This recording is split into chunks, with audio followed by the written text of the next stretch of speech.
Hey, you clicked on my video. Appreciate it. Now be sure to like the video and subscribe to the page. Long enough to cover the subject and short enough to keep it interesting. Welcome to Outta My League. I'm Nick Diaz. Do any of you have $2,000 to waste?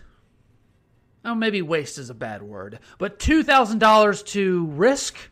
Because yesterday a man just bet $2,000 that Jameis Winston will lead the NFL in passing yards. And if he's right, he will win $10,000. Now, I don't have a lot in the bank, y'all, but I would be tempted to make that bet.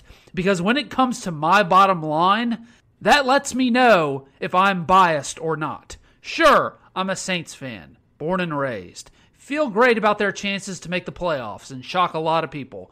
But if you told me that I would bet money for them to win the Super Bowl, I wouldn't do it. But this bet, I'd be willing to do it. And I'm 28 years old and I ain't got shit to spend in my bank account. And I would be tempted to take that bet for $2,000 for several reasons. And many people will simply point out the wide receiver room. And we'll get to that in a minute. But the biggest one is not just the talent on the field surrounding Jameis Winston. It's the fact that Jameis Winston has been hurt this entire time in the offseason. Yes, Jameis Winston rehabbing from injury is one of the best things that could have happened to this Saints offense this season. Remember Matt Flynn, LSU National Championship quarterback 2007? Well, he told a story back when he was in college how he got hurt one season when he was in high school. And he was primarily known as a run-first quarterback. Well, during the season, he couldn't run or scramble because he injured his ankle, if I'm not mistaken. So he spent that entire season not being able to run, but simply perfecting his craft as a thrower. And that season turned him into the passer that he ultimately became, and that led him to becoming a true dual-threat quarterback and ultimately landing the LSU offer coming out of high school. And the rest is history. Now, Jameis is not a dual-threat quarterback, never has been. But what did Jameis have over Drew Brees in 2020? That everyone was clamoring for, Saints fans, when Drew Brees was struggling. What did Jameis have over Drew Brees that you wanted? Arm strength, vertical deep ball. Now, the biggest question mark was, can Jameis become more efficient in the short, intermediate passing game? That's what the Saints offense is. And he was able to show that last year that he had improved in those areas. But the wide receivers sucked ass, so it is what it is. But this entire offseason, he's been coming off of an ACL tear where he has not been able to put hardly any pressure on that back leg and throw it deep down the field. It's all been easy, short, light throws. So all he's had time to do is perfect the short, intermediate passing concepts. Now, there is no quarterback competition, so the benefit of Jameis Winston working all offseason to perfect the timing and rhythm, that's important. And secondly, Jameis is actually out there practicing.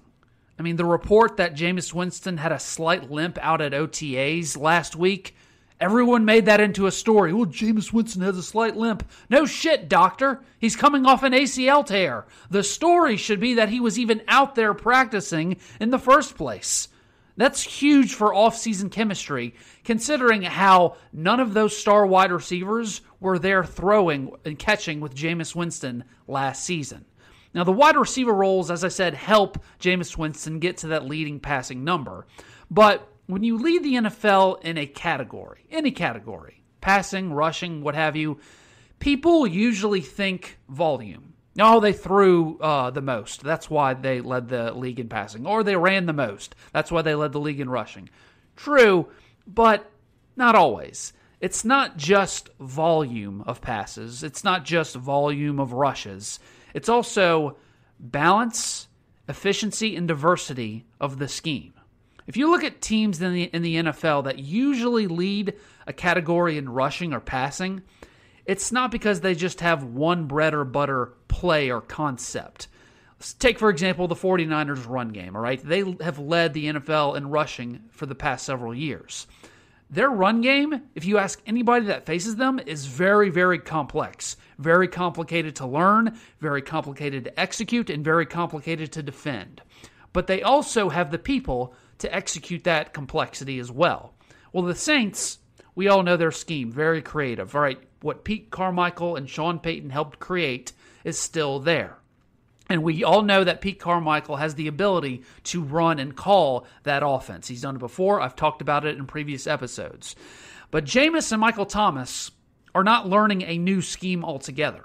There's continuity. There's continuity for the whole offense in general. Really, only two guys are going to be learning new stuff, and that would be Chris Olave and Jarvis Landry. Plus, the personnel, they have it to execute it to perfection.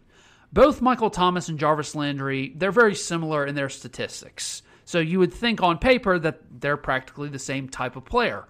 But stats are for losers. It's more about style and film and where they complement each other. Michael Thomas, he's basically, when he was healthy, the most dominant intermediate route runner there was in the NFL. Intermediate, middle of the field. Jarvis Landry, he's more of a short yardage, run after the catch type of guy. Take a 3-yard catch, turn it into an 8-10-yard catch. Chris Olave, the rookie coming in, he's the speed over-the-top guy. Along with Deontay Hardy, who's coming back, and Marcus Callaway, playing those roles as well as the number 4 and 5 wide receivers, which is where they work best. So you actually have the diversity of play to keep that offense efficient, instead of just wide receivers that can only catch short yardage plays like Jarvis Landry and can't go over the top. Or if you only have guys that can go over the top like Chris Olave but can't do really anything else to help out. NFL defenses will catch up to you if that's all you can do. And the offensive production will slow down. This will not happen because you have different types of personnel and scheme out there executing it. So you know how I said volume isn't the only reason why? It's not just the team that throws it the most. Well, volume still does very much matter, okay?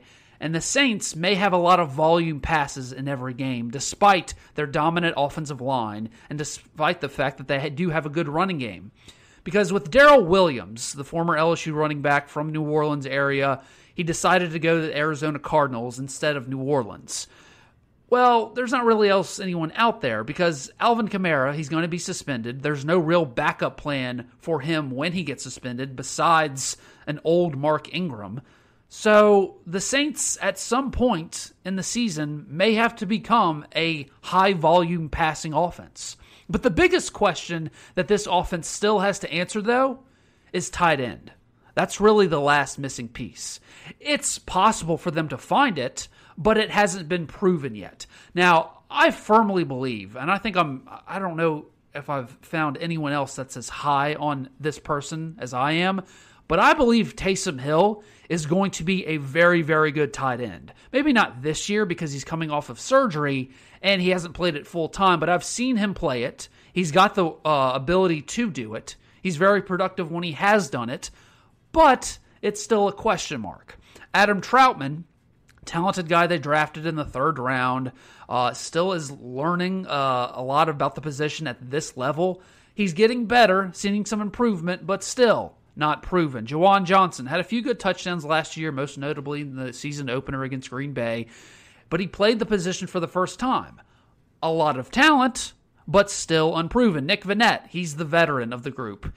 He's a nice blocker to have as a tight end, but as a pass catcher, we'll see. Now, the new guy that a lot of people seem to be talking about is Nick Crowell.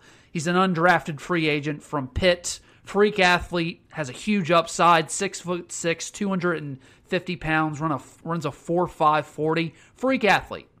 But like Abram Smith, the running back from Baylor that everyone's talking about of taking over Mark Ingram's spot eventually, a lot of upside and a lot of talent, but still an undrafted free agent. Look, I know the Saints have had a lot of history with hitting on undrafted free agents, but not every undrafted free agent turns into Pierre Thomas, okay? I can't in good conscience think this about every damn impressive-looking undrafted free agent that the Saints seem to sign. Oh yeah, they all look good in OTAs. A lot of people look good on Instagram too. Let's take those filters out and get your ass out in the sun and let's see how you look. Another thing to note, though, about Lucas Crowell is that, sure, he's a very talented tight end, big, runs real fast, good pass catcher, had a good season at Pitt last year. However, he is a objectively horrible run blocker. Horrible at run blocking, all right? There's a reason why some guys go undrafted. Hate to break it to you. So let's say, for the sake of argument, Lucas Crowell does step up as this undrafted free agent that they've discovered. All right, they've discovered the next Jimmy Graham. Cool, awesome. They still aren't running the ball when he's in the game. That's not going to happen. So that also goes back to my argument of volume passing.